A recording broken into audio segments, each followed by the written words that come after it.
आवळवाडी फाटा ते केसवन फाटाच्या रस्त्याच्यामध्ये नागरिकांच्या पैशाचा कशा प्रकारे अपव्यय होतोय आणि आपण भरलेल्या टॅक्सचा कसा चुराडा होतो आणि त्याच कंटेनरमधून परत कसे पैसे वसूल होतात त्याचं मी एक उदाहरण तुम्हाला दाखवतो.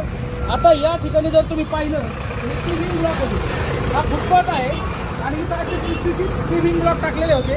ते वाट करून जे येतात लोक रस्त्याने ये जा चांगल्या प्रकारे करत होते.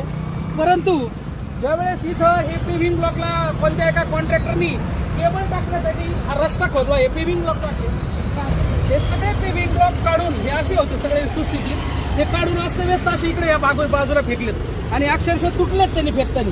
तर मुळात ह्या कामाला परमिशन कुणी दिली आणि हे काम कुणी केलं?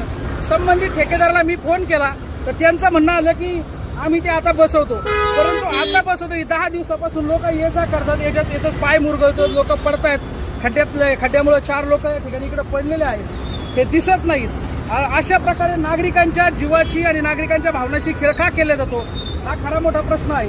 आता हे जे ब्लॉक काढलेत हे मी पीएमसीच्या अधिकारी यांना देखील आता फोन लावून विचारलं की हे ब्लॉक तुमच्या परमिशनने काढलेत का, तुम्ही परवानगी दिली काय काढायला?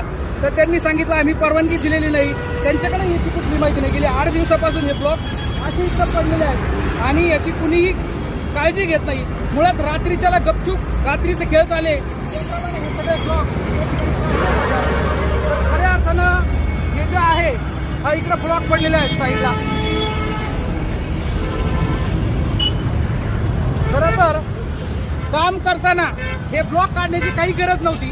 तो कॉन्ट्रॅक्टर इकडून रोडच्या बाजूने बाहेरून मोकळी जागा होती, या ब्लॉकच्या बाहेरून लाईन मारून ते नेऊ शकत होते इकडे, म्हणजे रस्ता पण खराब झाला नसता.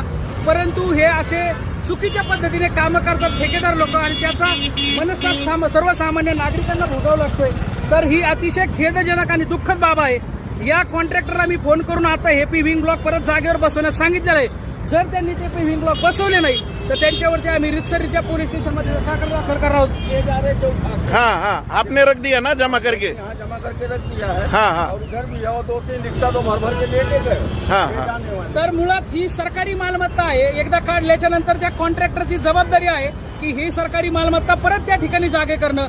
त्यांनी बाहेर टाकल्यामुळं ते 4-5 दिवस गेल्यामुळे ते जर काही चोरीला गेले असतील तर ते देखील कॉन्ट्रॅक्टरनी त्याच्या स्वतःच्या पैशातून आणावेत विकत आणि ते भरावेत. जसं सरकारचा रस्ता होता, नागरिकांचा रस्ता होता, तसं तो परत करण्यात यावा.